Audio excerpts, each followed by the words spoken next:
me, Obi-Wan Kenobi. You're my only hope. お前はもう死んでいる。何？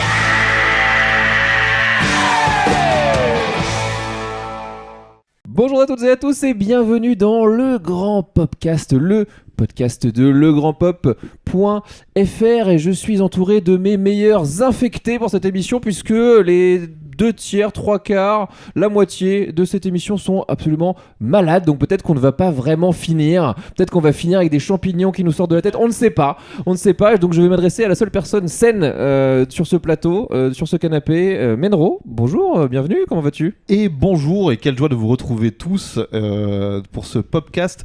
J'adore à quel point tu arrives à ne pas te tromper entre podcast et podcast, parce que nous on est très fiers du jeu de mots, mais c'est vrai que tu le maîtrises particulièrement. Mais je m'entraîne tous les matins devant mon miroir, c'est indispensable. C'est donc ça le secret. Oui, bah bien sûr. Et ça va bien ? Bah écoute, ça va très bien. Hâte de parler de The Last of Us, la série. Oui, tout ça. Puisque voilà, ceux qui me connaissent depuis pas mal de temps savent à quel point le jeu est important pour moi dans ma construction de mon CV de gamer. J'ai dit gamer. Il l'a dit. Et donc voilà, très hâte d'avoir vos avis. J'ai plein de choses à dire en l'occurrence. Et je me dirige maintenant vers la partie malade de cette émission, en commençant par Otaksu. Ça va à peu tel près que tu nous as présenté, j'ai envie de savoir faire le bruit du clicker, mais je sais que c'est impossible. Tu as vu ces enregistrements de ces vrais gens qui font vraiment les bruits mais oui, mais complètement. Mais je connais même des gens qui savent faire le dauphin. J'aimerais tellement, tu vois. Mais c'est un truc de fou à quel point j'adorerais. Chewbacca, je l'ai. On va pas le faire tout de suite, mais je l'ai très clairement. Mais oui, non. Ça va très bien, je ne vais pas du tout me moucher à peu près toutes les 15 minutes. Non, et on n'a absolument pas caché la boîte de mouchoirs dans le cadre, saurez-vous la retrouver chez vous, et si vous nous écoutez, allez voir sur YouTube. C'est très important. Et je termine avec notre invité pour cette émission, Gauthier. Je te présente au cas où, pour les gens qui ne te connaîtraient pas, ils doivent être à peu près 3 sur Terre, je pense.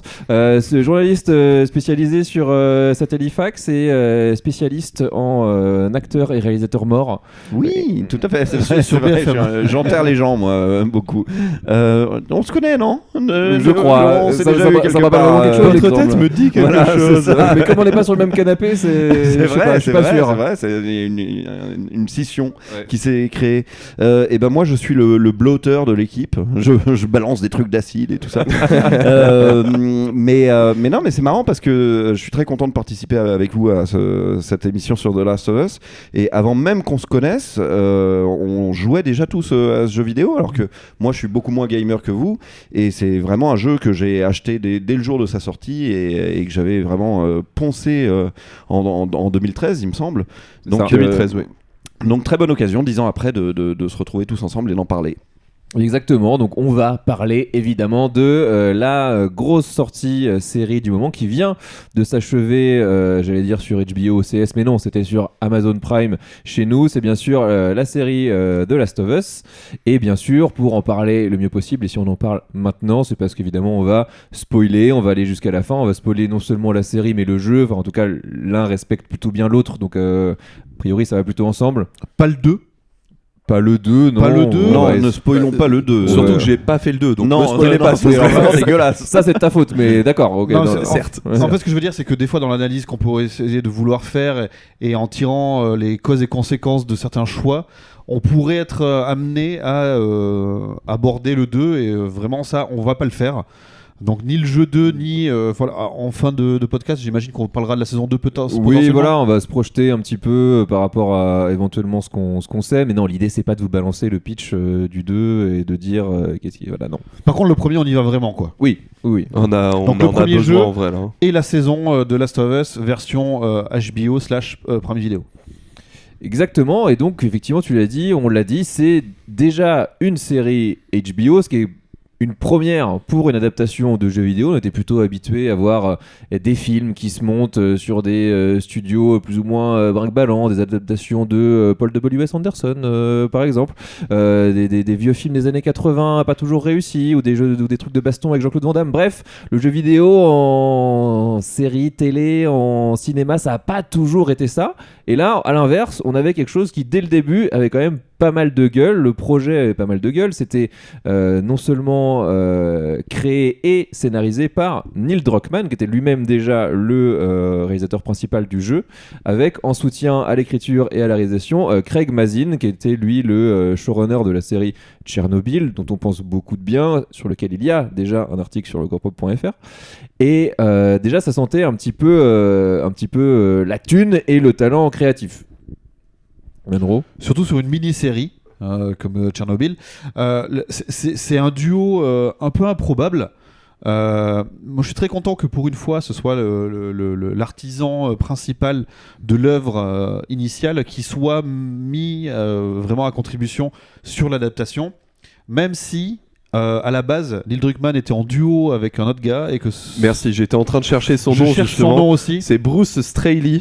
Voilà, et qui lui. Oui, sur le jeu. Non, je dis pas qu'il était tout seul, hein, mais il était aussi aux commandes du jeu. Non, mais on peut pas ignorer quand même que sur cette série, on a un petit peu oublié le second créateur principal de la série quand même. Hein. Et il a un petit peu fait savoir, il a été bien mis de côté. Donc Neil Druckmann, on va pas lui enlever quoi que ce soit. Mais est-ce qu'on pourrait essayer de prononcer Druckmann par contre, parce que je vais trigger tout le J'ai monde. dit quoi Druckmann, c'est long quoi. Ah, le fils de Drucker, incroyable. C'est l'homme Druck. Mais du coup, il y avait un deuxième créateur qui lui donc est un peu passé à l'as, alors que il était quand même à l'instigation de pas mal de dynamique de ce qu'a fait le jeu Last of Us. Pour reprendre ta question initiale, Fleg, en fait, ce qui se passe, c'est que adapter du jeu vidéo, ça a été souvent quelque chose de un peu ouais, c'est sympa, ça va faire des sous. Là, tout d'un coup, on a le créateur principal d'une œuvre qui se dit on va passer vraiment sous le truc. Ça se fait avec HBO. HBO, c'est quand même assez prestigieux quand même.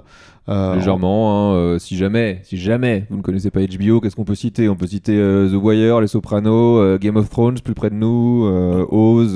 Plus loin, il y avait Rome. Enfin, en gros, il y a Euphoria. Enfin, il y en a beaucoup. Ce sont des séries multi-récompensées. On sait qu'il y a eu un sérieux dans la production, dans l'envie, dans la façon de le raconter. C'est souvent une production qui donne le pouvoir au créateur plus qu'à la production dans ce que ça pourrait représenter. C'est un network américain, c'est une chaîne payante américaine. Donc déjà, ils peuvent se permettre beaucoup de choses. C'est comme ça aussi qu'ils sont distingués par rapport à d'autres. C'est pas voilà. Et derrière, c'est Warner. Peu ou prou. Peu ou prou. Après, en tout cas, c'est distribué dans certains pays via pourrait aussi dire un partenariat Warner. Le canal des États-Unis, peu de choses près. Du coup, moi, c'est un truc que j'attendais beaucoup, et surtout Last of Us, c'est un jeu vidéo important dans tout ce qu'il raconte. Je crois qu'il avait été sacré jeu de la décennie, de la génération PS3 360. C'est un jeu qui s'est démarqué non pas par son innovation de gameplay, mais par l'importance du storytelling dans un jeu vidéo. Donc quelque chose de pas trop jeu vidéo, mais qui est intégré dans du jeu vidéo. Il a fait date. C'est un jalon important du jeu vidéo moderne. Et du coup, là, je veux dire, on n'est pas en train d'adapter Mortal Kombat comme on l'a fait, on n'est pas en train d'adapter Alone in the Dark, qui sont des jeux ok. Mortal Kombat, c'est encore différent, il y a un côté quand même très... On va respecter Alone in the Dark, mais oui, quand même, oui. Le film, excuse-moi, mais... Non, je parle du jeu, Mais voilà, là, on est vraiment sur un des parangons, c'est comme ça qu'on dit Parangon, tout à fait. Ouais. Du jeu vidéo, et tout d'un coup, on en fait une série télé, et on l'a vu, notamment sur les réseaux sociaux, à quel point les gens se sont... enthousiasmés à spoil ou ne pas spoil des événements que nous on connaît depuis à peu près 10 ans quand même. Donc voilà, je suis très curieux de voir, d'observer ça aussi. En tout cas, c'est hyper intéressant. T'étais comment toi là-dessus, Gauthier? Tu disais que t'avais poncé le jeu dès sa sortie, Ouais, donc le absolument. fait de le voir adapté. Il y a quelque chose de très naturel et intuitif à faire une série de The Last of Us, mais je réfléchissais à ça parce que tu récapitulais très bien cette espèce de frustration qu'il y avait dans le monde du jeu vidéo à ne jamais réussir son passage en live action à l'écran ou même pas forcément en live action puisqu'il y a eu des adaptations animées de jeux vidéo, et je pense, à mon sens, que ça a mis une 30aine d'années, mais que maintenant, ça y est, on tient un petit peu le truc, c'est-à-dire qu'on comprend comment il faut faire cette passerelle entre le jeu vidéo et le cinéma ou la télévision. J'ai trouvé évidemment l'adaptation de The Last of Us très réussie en partie parce qu'il y a une production value qui est géniale. Je pense qu'on a pris Craig Mazin justement pour ça, parce que déjà Tchernobyl, quand on voyait la série de Tchernobyl, c'était hallucinant ce que ça nous mettait dans la vue sur l'écran, quoi, de reconstitution de tout ça. Et le monde de The Last of Us, où la nature a un peu repris ses droits et tout, se prête beaucoup à ce jeu-là. Donc ça, c'était assez chouette. Et je pense aussi que tout simplement, j'ai vu par exemple récemment une adaptation de jeu vidéo qui est très attendue sur les écrans, et j'ai pas trop le droit de dire ce que je pense de tout ça, mais je l'ai trouvé assez réussi, donc ça va sortir dans les semaines à venir, et je me dis, tiens, enfin on a compris que pour adapter du jeu vidéo à l'écran, fallait pas tellement essayer de traduire le gameplay, parce que le gameplay c'est quand même un langage qui est très très propre à l'univers vidéoludique. Juste concentrez-vous sur la narration et ça va bien se passer. Et si The Last of Us est si facile à traduire à l'écran, c'est que déjà on l'a ressenti en 2013 quand on y jouait, c'était déjà un jeu vidéo qui tendait la main extrêmement au monde de la série. C'était hyper feuilletonnant, quoi. Même au cinéma en général. Oui.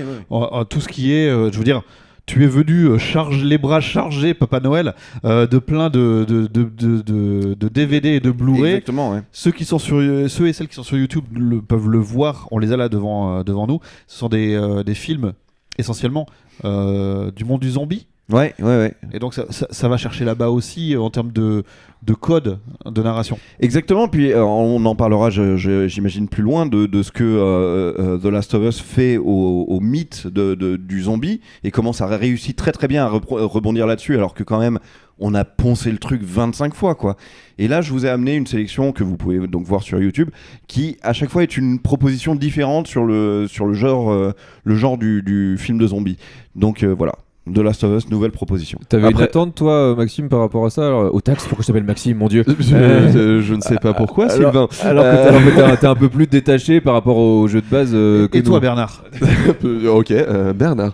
Non, je voulais surtout rebondir en fait, parce que c'est vrai que y a un débat autour de The Last of Us, la série, que je trouve un petit peu particulier aussi quand même, de se dire que c'est la meilleure adaptation effectivement d'un jeu vidéo qu'on a vu dans un format plutôt de film ou de série, mais le fait est que le matériau original était déjà un jeu qui se prêtait de la série ou du film.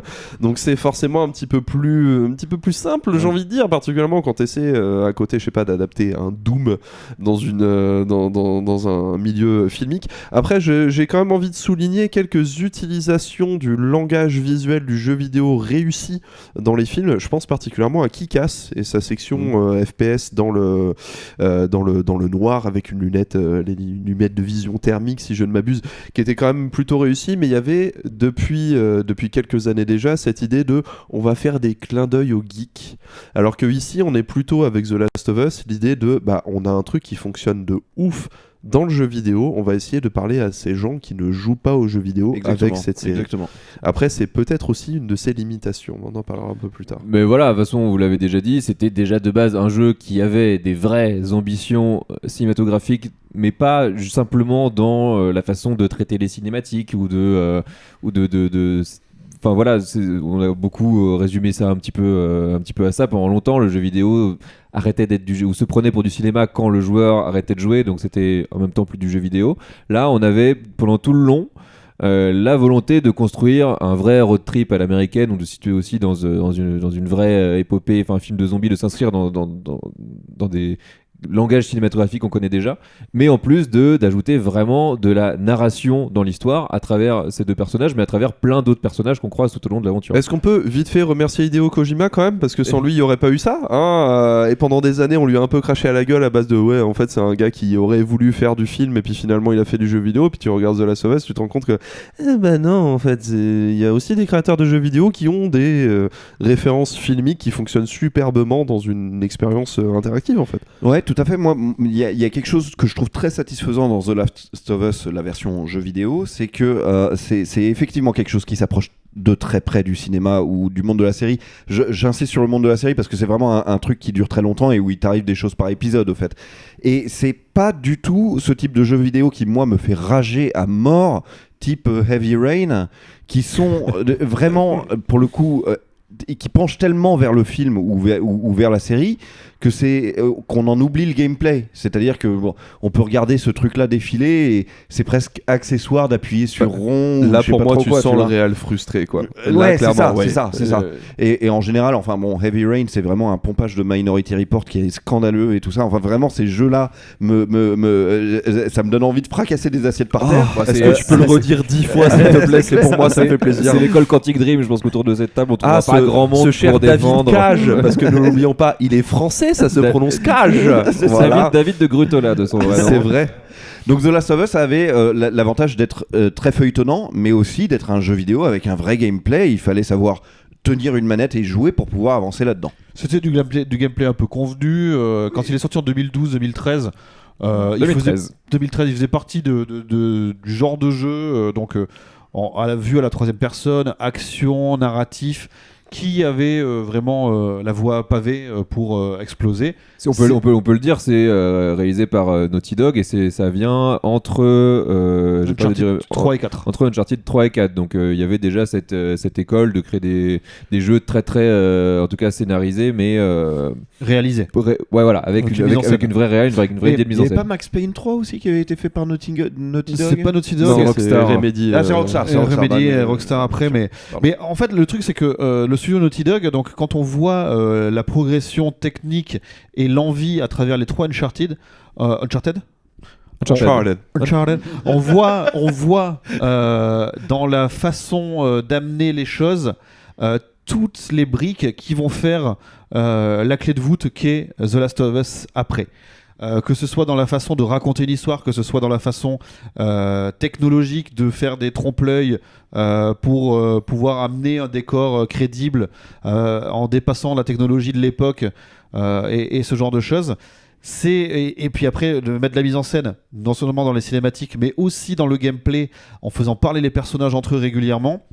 Et Last of Us, le jeu, il faisait vraiment quelque chose d'assez incroyable, justement dans son dialogue, dans la façon dont les personnages interagissaient les uns avec les autres, de manière contextuelle, et pas forcément, genre, tous les joueurs et toutes les joueuses n'ont pas vécu la même expérience selon comment ils ont joué. Donc ça, c'était déjà pas mal.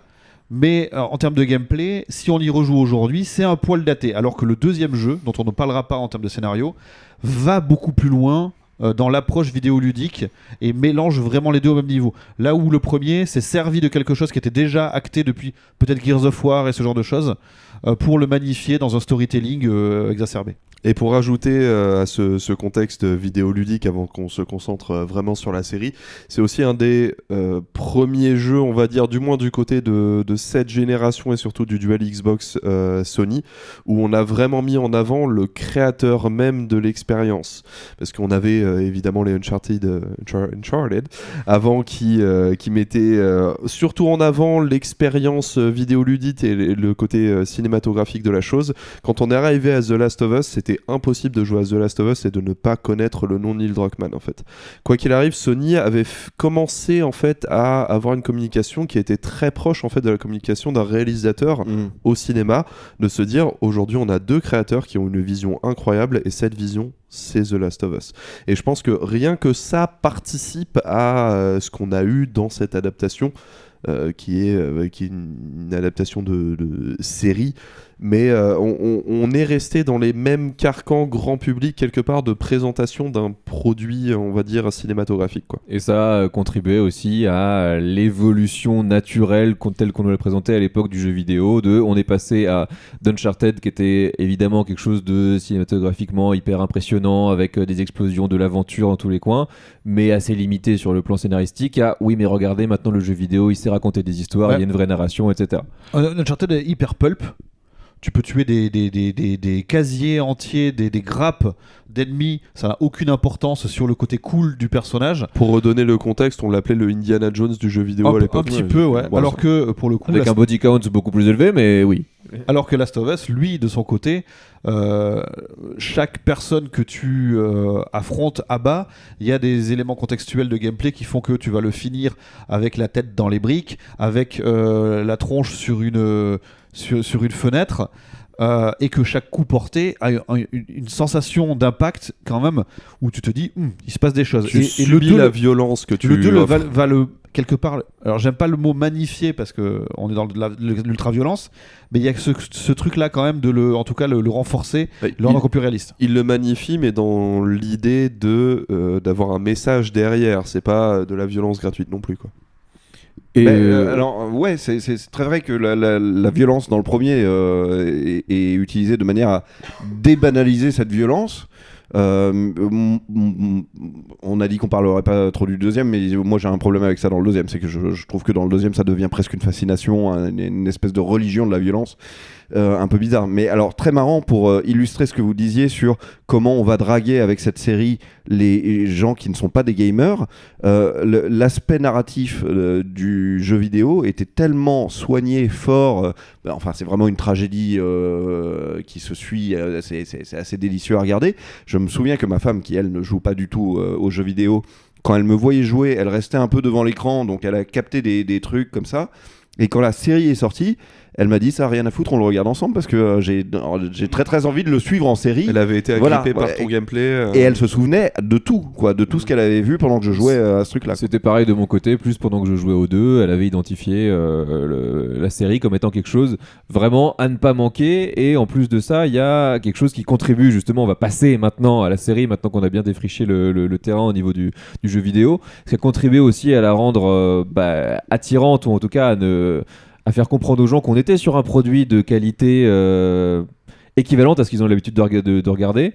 Tu en as parlé tout à l'heure, c'est la production value, c'est-à-dire qu'immédiatement tu comprends qu'il y a les moyens. Alors on n'a pas exactement les budgets, c'est encore assez flou à ce niveau-là, ça tourne suivant les sources que vous trouvez entre 10 et 15 millions par épisode, donc on est sur une grosse fourchette d'une grosse centaine de millions de dollars à l'échelle de la saison 1 sur 10 épisodes. C'est plus par exemple que les 4-5 premières saisons de Game of Thrones, donc quand même il y a du budget. Juste pour le glisser comme ça, Pedro Pascal a pris 600 000 $ par épisode, voilà. Mais plus pour parler Ce qui dans le contexte n'est pas beaucoup en fait. En tout cas une certaine somme. Mais pour revenir à la production value, ça se voit. Il y a de l'argent à l'écran. Non, mais... ça veut dire que lui aussi il aurait aimé 12 épisodes en fait. Mais le truc c'est que ça se voit effectivement, ça se voit en particulier sur les décors, les costumes, les maquillages, tout ça, c'est assez délicieux à regarder, hein, franchement ce truc là. Mais on en parlera plus tard. Il y a une grosse déception de la série, c'est que dans le jeu, ce qu'on appelle donc les clickers sont les zombies, tous quoi. Les infectés, les zombies, tous les infectés sont très très présents. C'est vraiment une menace annexe, puisque c'est pas la seule menace, il y a beaucoup de menaces dans cet univers, mais c'est quand même une menace qui regroupe toute l'humanité, c'est-à-dire qu'on a tous peur de ces trucs-là. Et dans le jeu vidéo, dans la série, pardon, ils ont fait un peu trop les malins là-dessus, ils ont fait un peu trop les fans du film de zombies, genre oui, on a compris le message de Romero que c'est la menace annexe, du coup on la met un peu de côté. Et cet aspect-là est très très décevant, c'est-à-dire qu'on en voit presque jamais dans un truc qui, quand même, à la base, un truc de zombie, quoi. Et on voit bien que il y a eu une belle scène, on en reparlera, il y a eu une très belle scène avec plein de clickers d'un coup, et on voit bien que ça leur coûte cher, et que c'est peut-être là-dessus qu'ils ont un petit peu ralenti le budget, quoi. Non, vas-y, enchaîne. Ouais. Après, effectivement, on en reparlera. Il y a le manque d'infectés peut-être, mais pour rester vraiment sur la production value absolue, donc quelque part le pognon dépensé, quand il y en a. Qu'est-ce qu'ils sont bien faits quand même, parce que c'était quand même un pari assez compliqué d'arriver à retranscrire ces choses que l'on peut retranscrire si facilement en jeu vidéo face à une caméra dans l'objectif directement. Je veux dire, un homme champignon, homme avec un grand H évidemment, c'est pas forcément le truc qu'on a l'habitude de voir au quotidien, tu vois. Todd, hein. Oui, il y a Todd, c'est vrai qu'on va revoir sous peu en version animée d'ailleurs, mais Todd version clicker. Et Pedro Pascal a fait ça, une fausse parodie, une fausse pub pour le Super Bowl, où en fait il a fait son personnage un petit peu de Joel de Last of Us, mais dans l'univers de Mario Kart. Champignon, Mario Kart. C'était dans SNL, c'était pas. C'était SNL, mais c'était à la même un sketch période, de SNL, mais oui, à peu très près la même période. Mais ce que je voulais dire par là, c'est que en termes de direction artistique, clairement la série a parfaitement saisi ce que voulait faire le jeu vidéo à la base. Je ne vois pas de moment où on peut la critiquer là-dessus. En fait, c'est ça, c'est un univers on appelle ça du post-apo. C'est-à-dire que le post-apo, ça a tout pété et on est encore dans les comment est-ce qu'on s'adapte à ce qui a fait que ça a pété. Là, le post-apo, on est 20 ans après, un truc comme ça, 20-25 ans après, et du coup, on comprend, sans que ce soit vraiment dit, que l'humanité s'est un peu défendue, l'armée a tapé, a bombé avec des avions, des gros porteurs différentes villes, donc les immeubles sont défoncés, sont penchés, en ruine, et la nature a repris ses droits. Je sais pas, nous quand on va là, n'importe où en ville, il y a un zoo, il y a un truc, là les animaux ils sont en liberté, il y a plein de choses comme ça, et ce rendu là de végétation, de voitures rouillées qui sont sur leurs jantes, de ponts suspendus, autoroutiers écrasés, etc. De girafes. De girafes, bordel. De mandrilles, de chimpanzés. Non, voilà, tout ça, c'est hyper bien rendu. C'est ce qu'il y avait dans le jeu. C'est vrai que quelque part, il faut quand même aussi. On a cité Romero, on en a cité d'autres. The Walking Dead a quand même un impact important sur la gestation de ce qu'est The Last of Us. Walou, mon pote. Alors là, je parle de la BD. Non. Je parle de la BD d'abord. Et ensuite, même de la série télé, dans ce qu'elle raconte, comme quoi l'homme est un loup pour l'homme, et que la principale menace, c'est pas forcément les infectés, ce genre de choses. Oui, c'est pas Walking Dead qui a inventé ça, mais... Non. C'est clairement tout le genre de zombie qui a inventé ça. Sans l'ouverture de The Walking Dead, on n'aurait pas eu The Last of Us aussi, et je pense que c'est important de le dire aussi. Ouais, je pense aussi que c'est important de préciser que tu es en train de relire les Walking Dead. Et j'ai revu toute la série. Je pense vraiment que The Last of Us, c'est presque comme si The Last of Us, c'était un truc qui avait regardé The Walking Dead en disant... Je vois ce qu'ils essayent de faire, mais ils se plantent complètement, et nous, on va leur montrer ce qu'il faut faire. C'est-à-dire que l'univers est 1000 fois plus intelligent, quoi. En gros, The Walking Dead, c'est des gens qui se baladent et qui tombent sur des leaders charismatiques. Il y a tout le temps des leaders charismatiques qui font des trucs atroces, mais ils vont de leader charismatique en leader charismatique, et... Pendant qu'ils sont sous la chapelle de leaders charismatiques, il se passe des trucs de soap opéra. Voilà, c'est ça The Walking Dead. Avec des figurants, mais complètement à la rue. The Walking Dead, c'est bien pour regarder les figurants à la rue. Je crois que ce que tu veux dire, c'est que c'est chiant. Voilà, grosso modo, les personnages sont pas intéressants, ça dure beaucoup trop longtemps, et voilà. C'est un tout petit système, The Walking Dead. C'est un tout petit système qui se répète en boucle. Alors que ce que fait The Last of Us, c'est juste de la cohérence humaine. Je suis désolé, je parle beaucoup trop de scénario là, mais cette idée que l'armée est intervenue. Du coup, l'armée a reposé les trucs en mettant en place un système tyrannique, parce qu'évidemment, ils ont des guns et des armures, donc voilà. C'est l'armée qui contrôle tout. Ça a entraîné une résistance qui est les Fireflies. Donc c'est ça, c'est Fedra. Les Fedra, c'est l'armée contre les Lucioles. Et qu'il se passe des trucs dans certaines villes, du style le peuple reprend ses droits. Et quand le peuple reprend ses droits, c'est encore pire, évidemment, machin. Tout ce qui leur arrive est totalement organique et cohérent, alors que dans The Walking Dead, t'as l'impression qu'il marche, et puis d'un coup, il y a un mec avec une batte de baseball et un cuir qui fait « Salut, moi c'est Negan !» C'est débile, quoi. Alors, pour le coup, faut pas... On va pas parler de The Walking Dead. Non, justement, mais faut pas justement rester sur les dernières saisons qui sont abominables. On va pas parler de The Walking Dead. Je ne parle pas de The Walking Dead, je parle justement de l'importance dans la gestation, et Neil Druckmann lui-même le reconnaît en interview, de The Walking Dead, non seulement la BD, mais aussi ce que ça a ouvert auprès du grand public, que le traitement du post-apo dans les médias et notamment dans les séries télé, comme l'a été La Route, qui a été récompensé en tant que bouquin. Ils en ont fait un film derrière. Oulala. Et oui, oulala. Mais par contre, l'intention... Last of Us la magnifie, et là pour le coup au vrai sens du terme, notamment ce côté, la gestion de quelqu'un de plus faible avec toi, et ce genre. Ouais. Voilà. On va chercher. Baby Cart le faisait déjà d'un certain côté. On va chercher de ce côté-là au niveau de l'aventure. Il y a la production value, mais il y a aussi le fait de bien filmer des paysages où il se passe. Je vais pas dire qu'il se passe pas grand-chose, mais justement l'idée c'est de montrer c'est un vrai road trip avec un vrai point d'arrivée au bout, et comment effectivement tu vas de péripétie en péripétie, mais de façon logique, parce qu'ils ont toujours un objectif bien précis en tête. Et pour avancer encore un petit peu, maintenant on a parlé du côté peut-être le jeu vidéo, la série, et maintenant comment les deux s'imbriquent ensemble et quels choix ont été faits pour adapter le jeu en série. C'est effectivement un jeu qui de base il dure quoi? Il dure une quinzaine d'heures, quelque chose comme ça. Comme ça, ouais, On nous a annoncé. Poil plus si tu veux vraiment faire ça comme il faut. Ouais, voilà, on nous a annoncé 10 épisodes approximativement d'une heure, donc finalement on n'est pas très loin en termes de la durée du jeu, la durée de la série. Finalement, on avait tous, je pense, plus ou moins des prévisions en termes de là, ils vont découper ça comme ça, là il va se passer ci, là il va se passer ça, ils vont allouer tant de temps à ça, et finalement.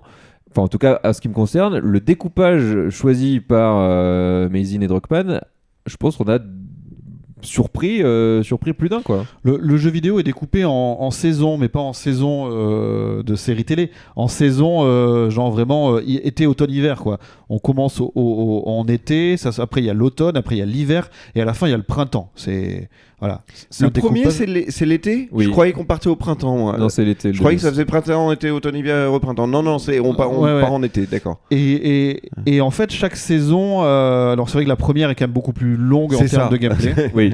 Et c'est pareil dans la série. Ouais. Et par contre, après, ça s'accélère un petit peu. En gros, on a la moitié du jeu qui est sur une saison et les 3 autres qui se disputent ce qui reste. Et là, on pensait donc qu'il y aurait l'épisode sur l'hiver, peut-être avec tout ce qu'il y a à raconter, qu'il y en aura 2. Après, il y aura le printemps, mais on peut pas tout faire en une fois, donc peut-être qu'il y en aura 2. Donc on commençait à compter les épisodes. Au final, l'une des grandes leçons de cette série, c'est d'avoir mixé des temps forts du jeu pour les avoir imbriqués dans une proposition qui est dans le respect, mais un peu sur le côté, et qui a réussi à nous surprendre plusieurs fois, en bien, en mal. C'est un peu la question que j'ai envie de vous poser. Justement, j'ai envie un peu de m'inscrire en compte quand même là-dessus, parce que ce que j'attendais de la série The Last of Us quand même, alors pour remettre les choses à plat, moi j'aurais très clairement préféré que cette série soit une extension de l'univers et pas une réadaptation. Après, je prends ce que j'ai effectivement, parce que c'était très bien, il n'y a pas de souci. Mais là où les premiers retours, notamment des journalistes, etc., étaient de dire que ça rajoutait quand même assez par rapport au jeu pour que les joueurs aient de la surprise, sorti de l'épisode, il me semble, 3 ou 4 avec 3. Voilà, avec les 2 persos que j'ai oublié, le couple Bill gay, et Frank. Bill et Frank qui est absolument phénoménal, pour le coup je ne le retoucherai pas. À partir de cet épisode-là, en fait, je me suis dit, ok, ils sont capables de rajouter des choses et ça va être fantastique. Je suis super pressé de voir ce qui se passe de plus ou des trucs comme ça. Et ce que j'ai observé, c'est, je connais le jeu et voilà. Et au contraire, le dernier épisode m'a particulièrement déçu sans être mauvais. Attention, c'est pas ce que je dis du tout. Mais j'ai quand même senti une certaine accélération et j'ai trouvé que le jeu posait beaucoup plus ces gros plots émotionnels qui te permettaient de vraiment frapper au foie, là où on voit dans la série, je trouve, un Joel absolument meurtrier, mais trop facilement en fait. Il y a cette succession de ces Terminators qui arrivent dans un couloir, qui tuent tout le monde et des bisous, jusqu'à arriver à la fin qui est très sentimentale effectivement, mais je n'ai pas eu ce payoff que j'ai eu dans le jeu vidéo, de se dire là c'est le moment où tu pètes un câble, là c'est le moment où t'en as chié pendant tout le jeu à essayer d'être discret, etc. Parce que là tu veux récupérer ta fille d'adoption, t'y vas juste à toute berzingue, même si tout est contre toi. Ce n'est pas ce que j'ai ressenti dans la série. Ce qui ne veut pas dire que c'était mauvais, je trouve que la rythmique de la série était très bonne. Par contre, je pense qu'en termes d'ajout par rapport à l'expérience que tu as eue dans le jeu vidéo, sorti de l'épisode 3, je l'ai pas ressenti. Moi, je te rejoins un peu en termes d'émotion, dans le sens où j'ai fait le jeu, je suis aussi en train de le refaire. Je l'ai racheté la version sur PS5 alors que j'avais pas prévu de le faire du tout. Mais je me suis dit, bon, quitte à le refaire à cause du jeu, autant acheter la dernière version. Et c'est peut-être le fait, même si pour le coup, j'avais oublié quand même beaucoup de choses, des détails de l'intrigue, des personnages, qui se rencontrent, comment, etc. Et j'ai redécouvert pas mal de choses via la série, mais effectivement pour le coup c'était la fin, certains passages clés dans l'hiver, la blessure de Joel et la toute dernière phase évidemment, donc où ça je m'en souvenais quand même assez bien. Et faut dire que c'est marquant. Hein. Oui, non, mais c'est évidemment marquant. Il y a aussi la rencontre avec Henry et Sam et comment ça se termine. Enfin, en fait, toutes ces choses-là, finalement, ça, je l'avais bien intégré, je l'avais bien en tête. Et effectivement, disons que c'est là où, pour le coup, paradoxalement, j'ai trouvé peut-être la mise en scène un peu plus faible, certains choix un peu plus faibles qui m'ont pas permis de m'impliquer émotionnellement dans des choses que je connaissais déjà. Voilà, c'est peut-être un peu ça, c'est peut-être un peu du détail et peut-être que les personnes qui n'ont absolument pas joué au jeu, qui ne connaissaient pas forcément ces péripéties-là, ont pu s'impliquer. Pour moi, ça a été un peu plus compliqué et encore une fois, sorti de la vraie surprise de l'épisode 3 où tu dis ok, d'accord, ça va durer 5-10 minutes. Quand même, l'épisode il se termine. Ok, ils nous ont fait 1 heure là-dessus et waouh, ok.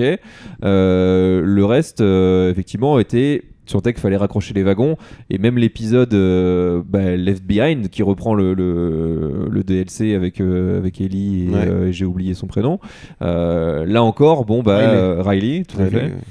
Là encore, le jeu était quelque part déjà tellement cinématographique que il y a vraiment des reprises plan pour plan. La toute fin, c'est des reprises plan pour plan du jeu et ça me fait un peu l'effet de Zack Snyder qui dit regardez, j'ai vachement bien compris Watchmen, ça c'est la même case, ce plan là il est tiré de cette case et puis ce plan là est tiré de cette case et ouais, mais ça je le connais déjà, je l'ai déjà vu en images qui bougent avec des gens qui parlent et si tu me refais exactement la même chose, pour moi, c'est juste la même chose, quoi. En fait, il y a quelques autres moments qui se passent et c'est aussi du rajout. J'ai trouvé ça hyper smart, hyper intelligent sur les intros pré-génériques.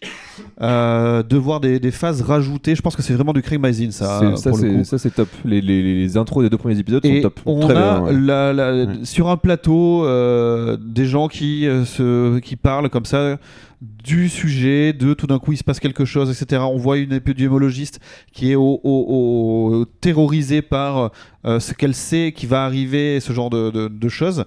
Et j'aurais aimé qu'en fait, tout le long de la série, bien sûr, en pré-générique, on ait des phases comme ça. On l'a un peu à la fin. Ouais, c'est ça, parce que quand même, la naissance d'Ellie par l'actrice qui joue Ellie dans le jeu vidéo et tout ça, c'est quand même une assez bonne idée. C'est une chouette séquence ajoutée, ça. Je vais pas vous mentir, je m'inscris en contre là-dessus. Ouais, moi j'aime pas non plus. C'est quelque chose de très personnel. Encore une fois, les critiques que j'ai fait pour l'instant, c'est du personnel. Ça ne va pas contre la série. C'est ce qu'on attend, hein. Mais je n'aime pas le fait qu'ils aient cherché à expliciter et expliquer des choses qui sont naturelles dans un post-apocalyptique.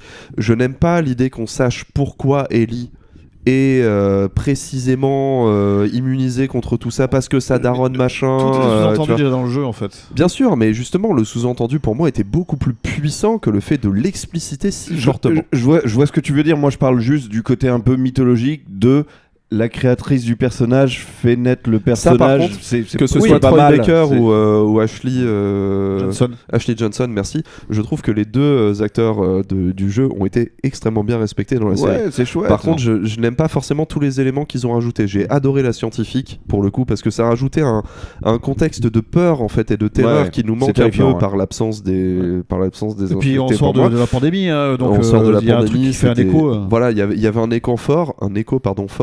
Par contre, expliciter pourquoi Ellie est immunisée, ça m'a retiré quelque chose. Moi en fait, je te rejoins quand tu disais que il y avait ce côté où j'ai déjà vécu le jeu et donc la série m'a refait les mêmes scènes. J'avais l'impression de voir la même pièce rejouée par d'autres acteurs quelque part. Enfin, je sais pas comment le dire. C'est complètement ça. Ouais. Et du coup, je suis un peu resté sur ma faim, surtout que j'ai trouvé que des fois, la mise en scène du jeu était plus puissante. Par contre, justement, toutes ces scènes où ça va plus loin, que ce soit l'épisode 3 ou toutes ces intros, en tant qu'amoureux de l'histoire originale, je les ai pris comme vraiment, ok, vous m'avez amené ailleurs et j'ai beaucoup aimé ça. Alors, typiquement, moi, ce que j'attendais de cette série, je m'inscris vraiment dans une branche différente. Je voulais que ce soit très très fidèle aux jeux vidéo. Et j'espérais que les ajouts, j'espérais qu'il y en ait aussi, j'espérais que les ajouts soient juste plus de road trip, plus de liens entre Joël et Ellie et tout ça, qu'on nous rajoute qu'on nous la fasse, vie. Ouais, voilà, de la vie et plus de voyages, plus de trajectoires. Et je veux pas être démesurément méchant avec ce qu'ils ont fait de l'épisode 3 parce que why not, et puis en plus c'est assez bien raconté, donc pourquoi pas un épisode où c'est un vrai mélo et voilà, on sort de l'histoire, on fait autre chose.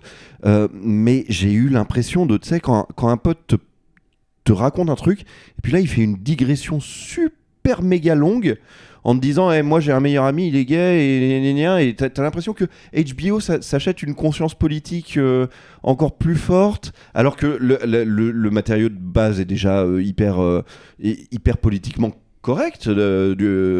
Accessoirement, c'est dit dans le jeu que ce personnage était gay, que c'était un couple, etc. Du coup, je vous rejoins là-dessus, c'est que quand c'est sous-entendu par le jeu vidéo, c'est beaucoup plus fort que quand c'est hyper montré dans un épisode d'1 heure. C'est-à-dire que dans le jeu vidéo, on découvrait un des deux personnages qui s'était pendu, et on découvrait les notes qu'il avait laissées à son ami et on comprenait tout.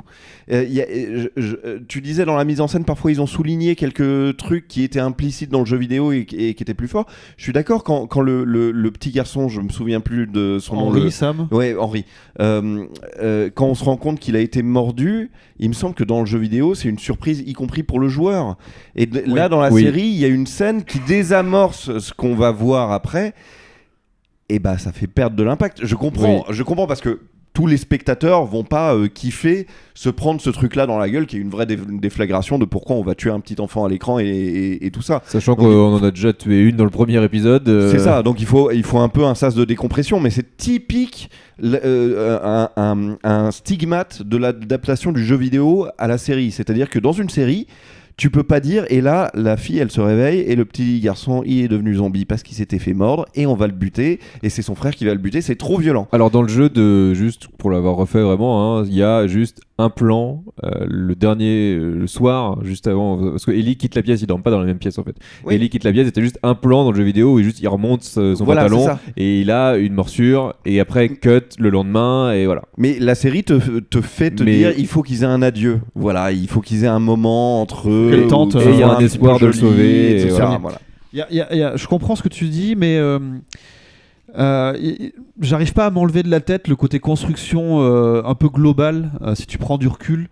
Genre l'épisode 3 répond à l'épisode 7, et en fait l'histoire que raconte l'épisode 3 de Bill et Frank, c'est aussi en miroir quelque chose de la relation de Joel et Ellie à terme, qui n'est pas une relation amoureuse, mais voilà. C'est une belle idée, je vois ce que tu veux dire. Et Riley et Ellie avant ce flashback de comment elle a découvert qu'elle n'était pas infectable. Je sais pas comment on dit. Débrouille-toi avec ça. J'aimerais pouvoir t'aider, mais alors là, j'ai les bons anglais qui elle pouvait immuniser. Elle pouvait pas être infectée. Attends, Jean-Claude. Mais voilà. Il y a quelque chose qui se répond de ça. Si tu regardes la construction, tu as autant d'épisodes avant, après, il y a une symétrie, il y a tout ça. Voilà, c'est du storytelling, de la façon d'écrire. Moi, l'histoire au sujet de la symétrie, j'ai eu une épiphanie aujourd'hui. Ne me laissez pas terminer cette émission sans vous raconter mon épiphanie, pardon. Mais du coup, moi, l'épisode de Bill et Frank, j'ai trouvé hyper touchant. J'ai complètement, très touchant. J'ai complètement marché. On est tous d'accord là-dessus. Sur j'ai chialé ma race. Tout ce que ça raconte, c'est la seule fois où la série m'a sorti les larmes, alors que le jeu vidéo me les sort. Et je l'ai refait 5 ou 6 fois, j'exagère, mais au moins 3-4 fois. À chaque bordel de fois, pour pas dire pour être plus vulgaire. Moi, je voulais juste rebondir, et je pense qu'on peut enchaîner là-dessus, sur la relation Joel-Ellie dont tu parlais, où tu voulais plus de ça, plus de rencontres, plus de road trip. Moi, c'est ce qui m'a manqué aussi, justement, dans la série. J'ai l'impression d'être très négatif, mais bon, peu importe, vous me contrebalancerez. Sur le fait que, justement, en fait, cet épisode 3, aussi bon soit-il, les 2 épisodes à Kansas City, justement, avec Sam et Henry, où on suit aussi la chef de la résistance avec son bras droit, et puis le docteur qui est flingue, et on nous fait des flashbacks, des trucs. Tout ça dans le jeu, c'est juste dit quand tu lis les voilà, bouquins, ça, les notes. ces personnages n'existent pas dans le jeu. Et moi, ce qui m'a dérangé plus avec Kansas City qu'avec l'épisode 3 d'ailleurs, mais que finalement, ces moments-là, ces personnages secondaires prennent le pas sur la relation Joel-Ellie, qui est vraiment pour le coup au cœur du jeu. Et il y a plusieurs allers-retours dans le jeu de on s'aime, on se déteste, on apprend à se connaître, etc.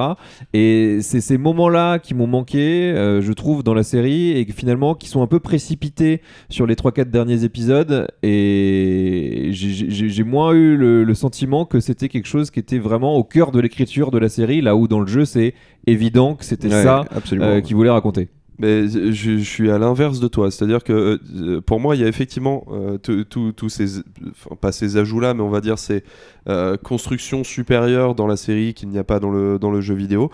Je pense que la relation Joel-Ellie est pour le coup bien fichu, sans dire que il manque pas quelques petits jalons un petit peu plus subtils qu'il y avait dans le jeu vidéo, mais forcément dans un jeu vidéo c'est beaucoup plus simple de créer cette relation, particulièrement avec toutes les interactions qu'on a qu'il n'y a pas dans la série.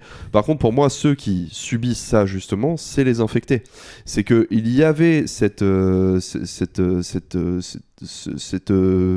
figure oppressante de l'infecté qui était constamment là, qui donnait le rythme du coup du jeu vidéo, où tu avais quand même cette sensation de fuite, cette sensation de peur, et en se focalisant justement sur énormément d'humains, que ce soit la relation dont on parlait dans la saison 3 ou le gamin avant ou l'épisode 3. Voilà, l'épisode 3 pardon, ou revenir sur le Left Behind, le DLC auparavant, c'est qu'il y a un tel focus sur l'humain où évidemment tu sais que c'est le truc intéressant dans le mythe du zombie, même si c'est pas texto des zombies, tu sais que c'est ça qui est intéressant, tu veux y aller, mais si tu oublies un petit peu trop justement le zombie, donc là les infectés, tu oublies aussi pourquoi ces relations sont magnifiées, peuvent aller beaucoup plus vite que dans un contexte plus classique. Je pense que c'est ça qui nous manque pour mieux apprécier la construction de Joel et Ellie, qui se fait un petit peu plus rapidement dans la série. Alors moi il y a un truc quand même, c'est que ce qui est au cœur du jeu, c'est vraiment la relation entre ces deux personnages. Donc père adoptif, fille adoptive, on peut le prendre du prisme qu'on veut. Je trouve que la série, et c'est une proposition tout à fait respectable, et elle le fait très bien, c'est pas ça. Je trouve pas que la relation de Joel et Ellie est au centre de la série. Ce qui est au centre de la série, c'est le portrait d'une jeune fille. C'est brillant, c'est bien fait, mais ce n'est pas ce que le jeu propose. Rien que pour ça, je trouve qu'on est dans quelque chose de différent. Ça n'empêche pas que c'est les mêmes personnages qui se répondent, etc. Mais on est vraiment dans le portrait de Ellie. Le portrait de Ellie. Et normalement, il n'y a pas de normalité, mais dans la proposition initiale qui était le jeu vidéo, en tout cas, c'était la relation qui était au cœur. C'était pas un personnage qui avait l'ascendant sur un autre. Et surtout, quand on se dirige vers la fin de la série, vers de la saison, où justement... il y a des transferts qui se font, c'est-à-dire qu'à un moment Joel est blessé, donc c'est Ellie qui prend l'ascendant, et du coup il n'y a pas d'ascendant qui est pris parce qu'elle était déjà là. Et je trouve que Joel est un petit peu mis de côté, et que autant la proposition est brillante, autant il y a un petit déséquilibre dans l'importance qui est donnée aux deux personnages. Moi je te rejoins, je trouve qu'il y a une montée en puissance d'Ellie presque pour la saison 2, sauf que j'ai l'impression, encore une fois, parce que vraiment moi je connaissais la trajectoire d'Ellie et ce qui lui arrivait, et je regardais ça encore une fois avec madame qui disait putain mais elle m'a fait flipper cette gamine, elle est complètement starbée et tout, et c'est ce que ça fait de grandir dans ce monde là et de vivre ce que tu vis à cet âge là, mais sauf que j'ai l'impression qu'ils ont quand même un petit peu oublié ça, et c'est pour ça que je te rejoins, que finalement la montée en puissance, en tout cas le climax de Joel à la fin du dernier épisode de la saison en pâtit, parce que pour le coup, il nous a pas spécialement été présenté comme le personnage qu'il est dans le dernier épisode. Et autant j'aime bien la façon dont c'est mis en scène, de façon un peu sourde, un peu qu'on n'en fait pas des caisses, que dans le jeu ça dure très longtemps. C'est très détaché, et ça marche plutôt. Moi je trouve. Ça marche plutôt bien, mais je trouve que malgré tout, on nous a pas conditionné à ça. Il y a des petits trucs, mais voilà, faut pas oublier dans le jeu, tu joues Joel. Je te rejoins quand même là-dessus. Ellie est le sidekick que tu as avec toi, aussi important que ce soit, sauf à un moment donné du jeu qui est l'hiver. Mais tu joues Joel. Et c'est la relation de Joel que tu vis. Et c'est intelligent, quelque part, de proposer autre chose. Mais je trouve qu'il y a un petit déséquilibre. Je suis complètement pas d'accord avec vous, je suis désolé. Au contraire, je trouve que la série a superbement bien géré un gros pack de première saison où on est vraiment focalisé sur Joel, un autre pack où on est focalisé sur Ellie. Faut pas oublier non plus que une grande partie de la série et du début du truc, c'est sa première relation avec sa pseudo-femme qui n'est pas sa femme. On voit les subtilités de leur relation du début à la fin. On voit qu'ils sont tous les deux subis dans cette vie-là, que Joel n'est pas prêt à accepter l'amour, et du même temps là quelque part avec cette femme qui essaye aussi de le ramener à quelque chose. Tess, merci beaucoup. Désolé, je suis très très bien absolument d'ailleurs dans le rôle. ouais, voilà. En plus, le rôle est exceptionnel et pour le coup, Pedro Pascal joue très bien justement. Je trouve ce pas qu'il a envie de faire, mais en même temps, tu sens qu'il n'y est pas prêt.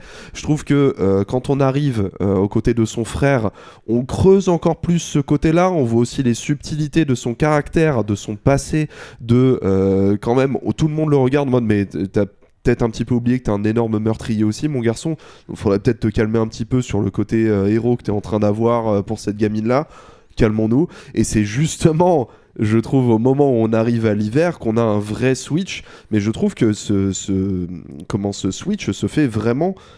au début, on est que face à Joel qui, je vous le rappelle, subit la même introduction absolument désastreuse qui m'a encore fait chialer pour la 6e fois, j'en peux plus de chialer, mais bon, de ce personnage-là, donc on est vraiment focalisé sur ça, et je trouve que très subtilement, ils arrivent à switcher petit à petit cette chose-là, jusqu'à arriver à cette scène de rajout que j'aime pas forcément de la naissance de Ellie, où là on remet le focus sur Ellie effectivement, avec un dernier épisode où quelque part on observe Joel avec tout ce qu'on a gagné des premiers épisodes sur sa pensée, sur ce qu'il vit dans cet univers, avec ce prisme de Ellie au bout, et c'est sur ce dernier épisode où Ellie lui demande est-ce que tu me mens, qui répond non, absolument pas, que là je trouve qu'on switch vraiment la perspective sur Ellie. Je trouve sincèrement que sur ce point-là, la série a vraiment géré. Ok, il faut que je vous parle de mon épiphanie maintenant parce qu'il y aura pas de meilleur moment pour vous en parler. En fait, c'est marrant parce que on n'a pas traduit le titre du jeu qui est resté The Last of Us. Et au fait, The Last of Us, la fin est complètement ambiguë. C'est une des fins les plus ambiguës que j'ai jamais vues dans un récit, quoi. Ouais. Film, bouquin, tout confondu. C'est exactement pareil, série et jeu pour le coup. Hein. Ouais, voilà. Le dialogue à la ligne près. Exactement, les mêmes plans, le même découpage et tout ça. Et c'est marrant parce que The Last of Us est un titre qui joue sur une ambiguïté de traduction qui pourrait se traduire de deux manières en français, qui pourrait se traduire par le dernier d'entre nous. Ça se référerait plutôt à Ellie, puisque c'est la dernière humaine complètement saine qui ne pourra jamais se transformer. Mais The Last of Us, ça veut aussi dire ce qui reste de nous. Donc ce qui reste de nous désignant plutôt l'humanité, quoi. Et c'est marrant, parce que voilà mon épiphanie du jour, c'est marrant parce que la fin est si ambiguë, parce que le personnage principal, le héros, Joel, décide de sacrifier ce qu'il reste de l'humanité, ce qui est The Last of Us, pour sauver The Last of Us, Ellie, quoi. Et c'est quand même ça, toute l'ambiguïté de la fin. C'est marrant parce que ma femme me disait, putain, c'est dark cette fin, et en même temps c'est dark et c'est un happy ending. C'est les deux, quoi. C'est très très fort. La fin du jeu est quelque chose qui est assez scotchant de toute façon. Mais là où moi je trouve que ce dernier épisode, quelque part aussi, montre des limites. C'est pas tant dans la mise en scène où moi je trouve que ce côté détaché ça fonctionne et minimaliste ça je peux le comprendre. Non, c'est juste que juste avant la grande scène de fin, les deux personnages se mettent côte à côte et Joel est obligé de verbaliser ce qui est compris déjà par tout le monde et que dans le jeu t'as même pas besoin de le dire. Il lui dit texto qu'en fait c'est grâce à elle qu'il s'en sort. Et pour moi, il y avait tellement pas besoin de dire ça. Pour moi, c'est un constat d'échec. Mais quand on est fan du jeu et qu'on connaît le jeu, et c'est là où je vais essayer j'essaie d'avoir dans mon jugement une mécanique vraiment à rebours et de regarder ça de très très loin. Et je me dis, quand on n'est pas un grand public, donc qui suit HBO et des séries télé, mais qui suit pas forcément du post-apo, du post-post-apo, des trucs de zombies comme on en a étalé sur la table devant nous, ou toutes ces logiques là que nous on a bouffé, rebouffé, ressucé, ravalé, qui n'en finissent pas de mourir, vous l'avez. Il y a quand même quelque chose, c'est qu'il faut être un peu clément et considérer que pas mal de gens qui vont intégrer ces univers et ce genre de récits ne sont peut-être pas formés, n'ont peut-être pas tous les codes que nous on peut avoir. Et dans ce sens-là, les choix qui sont faits, je trouve, fonctionnent. C'est-à-dire que personnellement, je mettrais un 6 sur 10, mais dans ce que ça raconte de sérieux, comment on met en avant le jeu vidéo et on le traite de manière honnête, sans condescendance, je lui mets un 8 voire 9 sur 10. Enfin, tu vois, vous voyez ce que je veux dire? Balance pas tout de suite tes munitions parce qu'on vous donnerait votre note en pop. Mais la note en pop, il n'est pas la note tout court, là. J'essaie d'avoir un... Mais alors justement, je souligne le fait qu'il y a un truc qui est extrêmement bien adapté et c'est peut-être pour ça qu'on est frustré de ne pas en avoir plus. C'est justement les zombies, les infectés, ils ont réussi à les traduire à l'écran mais de manière géniale, notamment dans un truc qu'ils font et qui faisaient déjà dans le jeu vidéo, c'est que ils essayent tellement de bouffer les gens, ils sont tellement obnubilés par ça que ils courent complètement en dépit de leur propre sécurité, c'est-à-dire qu'ils se prennent les pieds dans les trucs et comme qu'ils dans en ont rien à World foutre. War Z, ouais. Et ça c'est très très fort et surtout cette idée qui fait hyper bien rebondir sur le genre qui était déjà là sur le jeu vidéo, c'est cette idée que plus ils sont infectés depuis longtemps, plus ils sont monstrueux et moins ils voient, etc. Ça en fait des zombies beaucoup plus lisibles et beaucoup plus faciles à insérer dans un scénario que tous les autres zombies qu'on avait vus avant. C'est très intelligent ça d'avoir fait ce truc-là. Alors qu'à la base, c'est un choix de gameplay, c'est-à-dire qu'il y a des zombies qui y voient et qui courent vers toi mais qui sont pas trop dangereux. Et que tu peux buter et d'autres voilà. qui... T'en as d'autres, ils te shootent une fois, ils te touchent une fois, t'es mort direct, mais eux ils y voient pas, donc c'est le son qui compte. Et après il y a les gros titans et on parlera pas de ce qui se passe dans le 2 encore une fois. D'ailleurs encore une fois, je trouve que pour le coup, peut-être pour reboucler sur le côté adaptation, en rejouant au jeu, c'est frappant. Il y a des séquences d'action et tu butes des gens, que ce soit des humains ou des zombies, tout le temps. Ça, je vais pas dire ça n'arrête pas, parce que si justement le jeu alterne bien entre ces séquences plutôt de contemplation ou de recherche et ces grosses séquences d'action, la série évite ça en justement étant suffisamment intelligente pour se dire c'est une série, on n'a pas besoin de mettre par épisode la séquence d'action où il va buter 10 zombies, 10 mecs, il va se cacher derrière des trucs et il va balancer des briques et il va filer une échelle à Ellie. Ouais, voilà. On l'a eu une fois, c'est bien fait, c'est ok. Ils le font au moment justement, la scène qui est reprise encore une fois texto du jeu juste avant les girafes où en fait elle est tellement perdue que elle lui donne pas vraiment, elle la balance, il la retrouve par terre et voilà. Mais il y a pour le coup une compréhension et je pense que c'est ça aussi qui aide potentiellement d'avoir le réalisateur du jeu sur la série, c'est de se dire ça c'est adapté aux jeux vidéo et ça c'est adapté à la série et ce sont pas des choses qui forcément se complètent les unes avec les autres. On parlait de production de value en début d'épisode et on a dit à quel point c'était bien fait, mais ce qu'on n'a pas spécifié c'est à quel point certains plans et certains décors sont quasiment des copier-coller du jeu. La cage où est enfermée Ellie, la forme des barreaux et ce qu'on voit, enfin on dirait vraiment que c'est là où ils ont pris le jeu et qu'ils l'ont modélisé à l'époque. Le diner, oui. C'est très bien fait du début à la fin. Tout ça pour dire, est-ce qu'il y a, oui, saison 2, on sait qu'il y aura une saison 2, on sait que ce sera adapté spoilez pas, du deuxième jeu. Alors deuxième jeu qui est quand même au moins 2 fois plus long que le premier. Je sais pas si on a déjà les infos, je suis pas sûr en termes de durée. Alors, ce qu'on sait, c'est que le deuxième jeu vidéo ne sera pas adapté en une saison, mais au moins en 2. Qu'il y aura plus d'infectés, ça a déjà été prévu, qu'il y aura des nouveaux types d'infectés. On a déjà esquissé quelques-uns. On n'a pas vu les sneaky, là, ceux que tu peux pas voir sur leur espèce de radar. Si, c'est dans la voiture, dans l'épisode où ils sortent du sol. Là, ouais, d'accord. avec le sniper, tout ça. Les petits qui rentrent dans la voiture, c'est ceux-là. Ouais, mais c'est génial ça. On les voit qu'une fois, c'est dommage. Et qu'est-ce qu'on sait d'autre que Bella Ramsey reviendra dans le rôle de Ellie, et donc elle incarnera une Ellie qui aura l'âge qu'a l'actrice, donc 19-20 ans. D'ailleurs, soulignons quand même Bella Ramsey parce qu'elle s'est fait casser du sucre sur le dos. Elle est incroyable du début à la fin. Ah oui, elle tient le personnage. Elle tient beaucoup le personnage. Vraiment, ça pour le coup, il y a aucun doute. Et à la voix, c'est totalement elle. À la première intervention, c'était une évidence. Mais après, il y a quelque chose de très très troublant parce que le personnage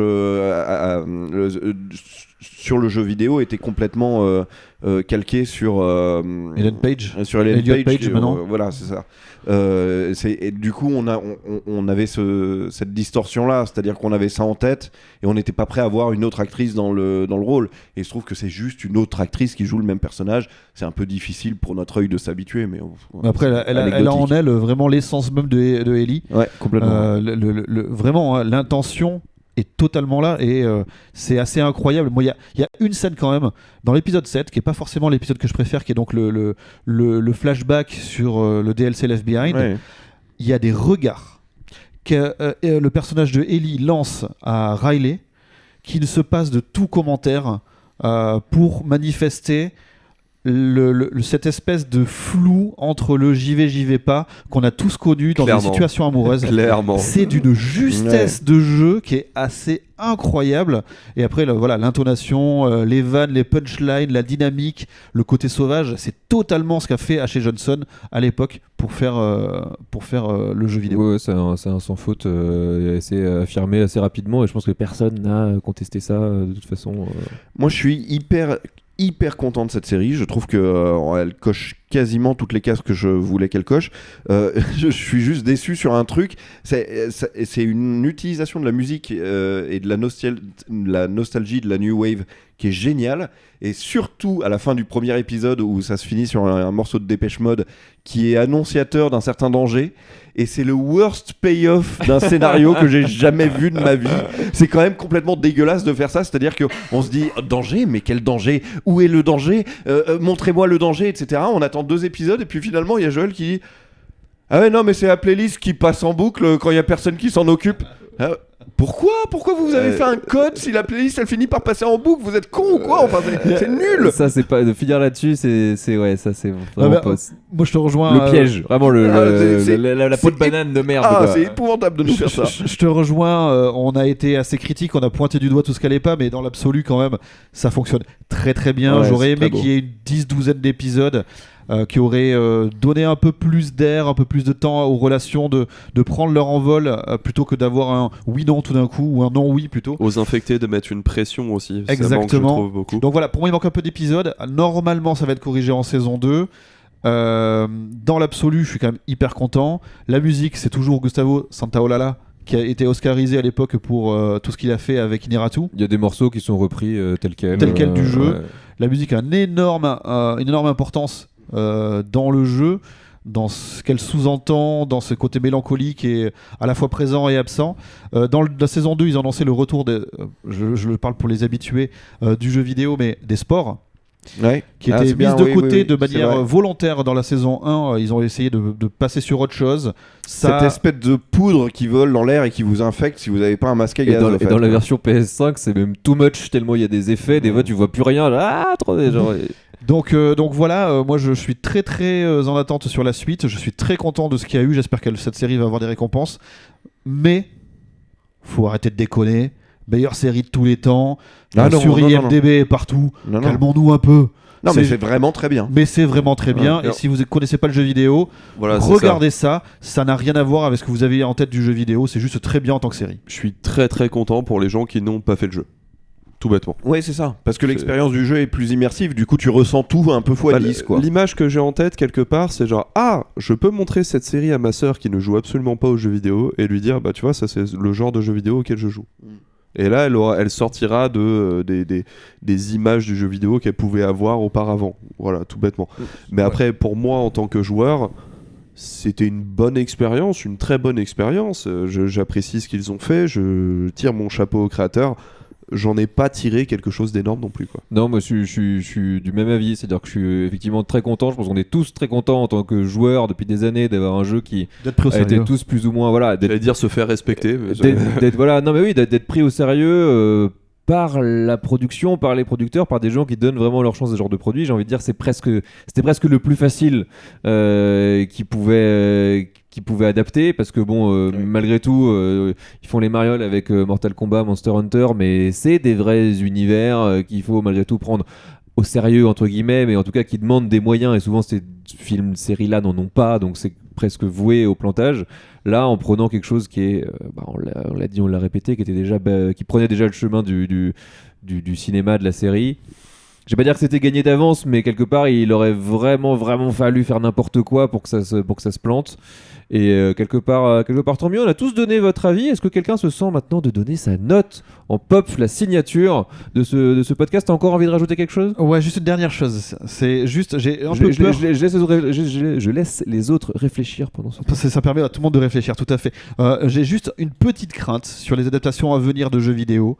J'ai peur qu'on se serve de The Last of Us comme un étendard de forme. À savoir, on va mettre les moyens pour en faire un truc très beau, très bien produit, avec du budget et de l'intention, et qu'on va peut-être oublier l'écriture et l'interprétation et la mise en scène, alors que c'est ça qui fait le cœur de du fait que Last of Us ça marche. C'est-à-dire que t'enlèves les décors réussis, si les histoires d'êtres humains parlent à des êtres humains, c'est parce qu'elles sont bien racontées, et c'est ça qu'il faut pas oublier, et que le jeu vidéo derrière c'est des pixels mais que ça raconte aussi des choses, c'est juste un média différent. Ce qui me fait peur, c'est peut-être ça, qu'on aille encore une fois à la facilité. J'espère que non. De toute façon, il n'empêchera que celle-ci sera réussie, tant pis ou tant mieux pour les autres finalement. Une note en pop, qui se lance, qui est chaud. Je l'ai, ça vous laissera un petit peu de temps pour réfléchir, par contre je suis désolé, ça va aller assez vite. Ce sera un pop-up apocalyptique. Oh, Pas mal. Moi je veux dire, je sais pas si vous connaissez mon affection pour l'actrice Gemma Arterton, mais je dirais que c'est un Gemma Arterton sur pop. C'est-à-dire que je peux pas penser qu'on puisse faire beaucoup mieux que ça. Et je parle de Gemma Arterton à dessein parce qu'elle avait joué dans l'adaptation d'un roman pour ados qui est sorti en 2014 et qui s'appelait The Girl with All the Gifts, qui racontait l'histoire d'un champignon qui se répandait sur le monde et qui rendait tout le monde zombie, et que là-dedans il y avait une petite fille qui était la seule à ne pas pouvoir être infectée et tout ça. C'était donc avec Gemma Arterton et Glenn Close, c'est sorti en 2016, le bouquin est de 2014 et le film est de 2016. Bon bouquin et bon film. Chouette film, mais je comprends pas qu'il n'y ait pas eu une petite histoire de on a déjà fait ça, non ? Dire que c'est un peu mon scénario quand même. C'est un peu comme Hunger Games et Battle Royale, t'es là mais genre what? Et ça reprend littéralement avec le côté les sports qui se baladent dans l'air. Exactement, c'est tout pareil. Et c'est pas mal, hein, mais c'est tout la même chose. De toute façon, au bout, l'attaque de la moussaka géante restera un meilleur film, quoi qu'il arrive, que tout ce qu'on cite. Hein. C'est vrai. Menro, ta note en pop. Alors personne l'a fait jusque-là, j'hallucine, je vais vraiment tenter ça en live. Ma note en pop, c'est le... Oh, très bien. C'était pas mal. C'était très bien. C'était très bien. J'ai tenté quelque chose. Ah non, c'était propre. C'était propre. Ouais, je suis envieux. Ouais. Moi, ma note en pop, c'est mon arme préférée du jeu. C'est-à-dire que tu chopes une brique, La brique. tu la lances et ça fait... voilà. Et je fais très très bien la brique. Attention, tu vas attirer le Menro Cordyceps. Bah oui, justement, je l'envoie par là-bas parce qu'on est sur la fin de ce podcast et qu'il va falloir plier boutique, mes amis. Où est-ce qu'on vous retrouve, Gauthier ? Mais nulle part, moi, je sais pas pourquoi on me demande ça. Mais si, on me retrouve chez moi. Arrêtez de me chercher, bordel de merde. Non, je plaisante. Malheureusement, le média pour lequel je contribue n'est pas en vente libre, donc je suis toujours dans la presse professionnelle. Mais sinon, j'ai des réseaux sociaux. J'ai pas tous les réseaux sociaux, mais j'ai déjà Facebook, Instagram et Twitter. C'est déjà pas mal. J'y dis des choses d'un intérêt très variable. Quel est le Voilà. hâte, mon très cher Goat? Bah, c'est sur Twitter, c'est @Goat, G-A-U-T-H, Jurgensen, tout attaché. Et sinon, je m'appelle Gauthier Jurgensen. Je suis pas très difficile à trouver. Et je dis des choses pas très intéressantes. Voilà. Et son numéro de téléphone est le 0. Voilà, et il habite au... pas très dur à trouver, on vous dit. C'est pas très... Ouais. Au taxe. Otaksu, hein, absolument partout, Twitter, Instagram, tout ça. Dans le JDH, TikTok. le TikTok, otaksu.lgp parce que j'ai pas eu le choix.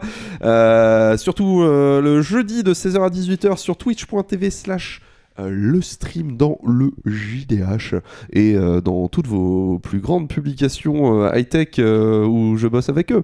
Voilà. Menro. Moi c'est très simple, sur tous les réseaux sociaux, c'est @menraw, MENRAW. J'aurai plaisir de discuter avec vous, viendez. Et pour moi, c'est @phlegmatic_ sur Twitter et @notphlegmatic sur Instagram parce que je n'ai pas pu prendre les mêmes hâtes partout et je suis déjà très triste de ça. Donc ne venez pas m'en parler dans les commentaires. En revanche, vous pouvez bien sûr nous laisser des commentaires absolument partout. On les lit, on les encadre, on les savoure. Oui, on les savoure exactement. Et on y Oh putain, pardon. Oh là là, oui. Si. On y répond, on les like. Enfin voilà, n'hésitez pas sur absolument. Même on les Joël. C'est incroyable. On a découvert des trucs. On les Joël partout, absolument partout. Et voilà, on sera évidemment très très content de vous lire. N'oubliez pas que le Grand Pop existe évidemment avant tout, en tout cas d'abord sur legrandpop.fr, un site de pop culture où vous retrouvez chaque semaine un article dans la catégorie que nous traitons dans ce podcast, à savoir l'essentiel actuelle de la pop culture. On se dit à très bientôt pour un nouveau podcast. On va très vite vous trouver un sujet et prenez soin de vous et attention aux cliqueurs derrière vous. Ciao. Des bisous.